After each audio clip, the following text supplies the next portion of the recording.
Now, we saw her, didn't we, reunited with her SMTV Live co-stars Ant and Dec on Saturday Night Takeaway. And we've got some news about Cat Deeley this morning. I can tell you that she's going to be standing in for me on this very show next week. I'm so glad you could do this because I just think you'll be brilliant.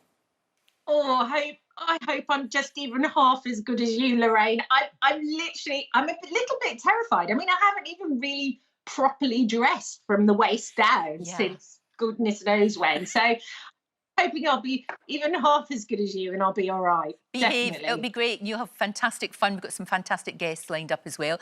I loved seeing you back with the boys on Saturday Night Takeaway. They're so naughty though, aren't they? You knew that they were going to do something to you. Well, yeah. I'd always said to them, I'd always said, listen, don't try and trick me in like makeup or prosthetics, because if you do, I'm going to have to pretend that I don't know you, because I will know you. I will 100% know you. And so what they did was they actually kept me completely in the dark. Declan was up above, so I never actually saw him at all. And then Ant wore that ginormous costume, which they told me was like the work experience guy.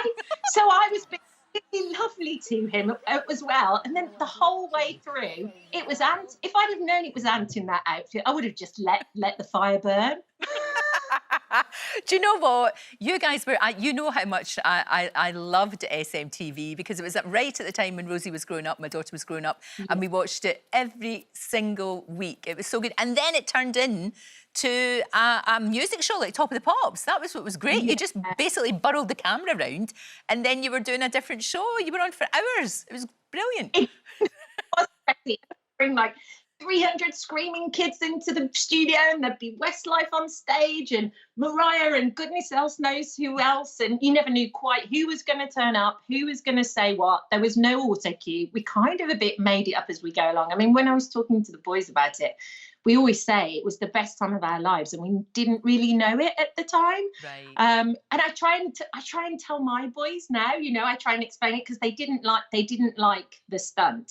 Like the next morning, Milo, who's my oldest one, he's 5, woke up in the morning and called out for me as he does every morning. And I went in and he said, he'd just woken up and he said, "Mum, you know, your brothers, why did they do that to you? And Mum, you didn't let the koala burn, did you?" I was like, first of all, brothers, let's start. But I was like, so I said to them, listen, when you have to start paying for his therapy later on in life, it's all your... It's all their fault. But that was why it worked so well back then, because you were like brother and sister. You know, you had that great relationship where you could absolutely take the mickey out of each other, but basically it was built on solid respect and affection. That was the thing.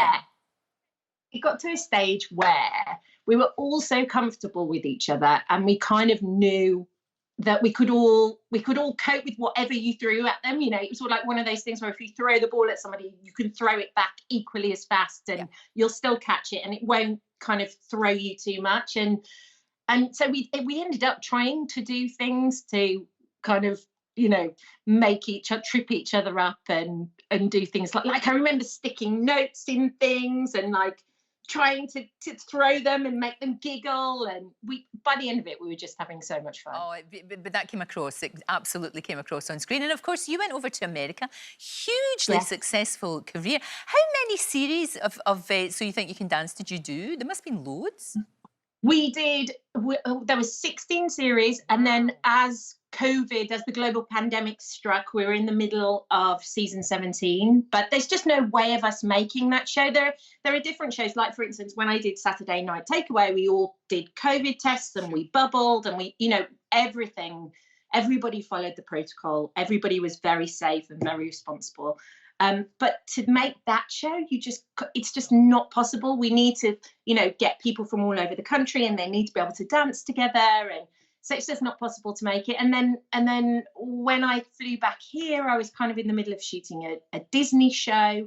I think I got about 5 episodes into that, and still we're waiting to hear what's going to happen next. It's a bit, you know, we seem to take 3 steps forward and then 2 steps back, and you just don't know what's going to happen next. But as long as everybody stays safe and stays well, really, you know, the best we Exactly, can and hope it's for. lovely to have you back here, to have you and the family back here, and obviously Patrick's. Did I not hear on the radio he's going to be doing some radio this weekend? Yeah, he is. He's doing a covers version show. So he's going to be doing that on Radio 2. But at the moment, he's actually got the two boys outside. So if you see two reprobates running back with Oh, I love it. try to catch them. No, it's wonderful, and it's good. Like I said, it's really, really good to have you back here, and you'll have a lot of fun. You'll have a lot of fun next week, that's for sure. And then when things do get better, you will be able to, you know, if you need to, you can go over to America to do some shows. Come back, you know, once we're able to fly, and it all. Yeah. You know, it's soon. If we all sort of behave ourselves now, soon things will get back. Yeah. Exactly. That's the idea, so that we can be based here. The boys can go to school. They can see all the friends and family and everything like that. And then if I need to pop back for 2 weeks, I can go do that and then come back again. Exactly. It's all doable. Cat, thank you very much indeed. It's always a joy to talk to you. I asked what you need in your wee dressing room, and you are so easy. You just want bananas and coffee. Easy done. Yeah. We've got it already. We're on the ball. We're on the ball. More staples, Lorraine. Really good, strong coffee and a banana. That's it. Thank you, my darling. Don't forget, you can watch full episodes of Lorraine on the ITV Hub, and all the best clips, compilations and playlists right here on our channel. Just subscribe now and you'll never miss an upload. Click here to watch another video similar to this one, or click here to head to our channel's homepage to explore all of our exciting videos.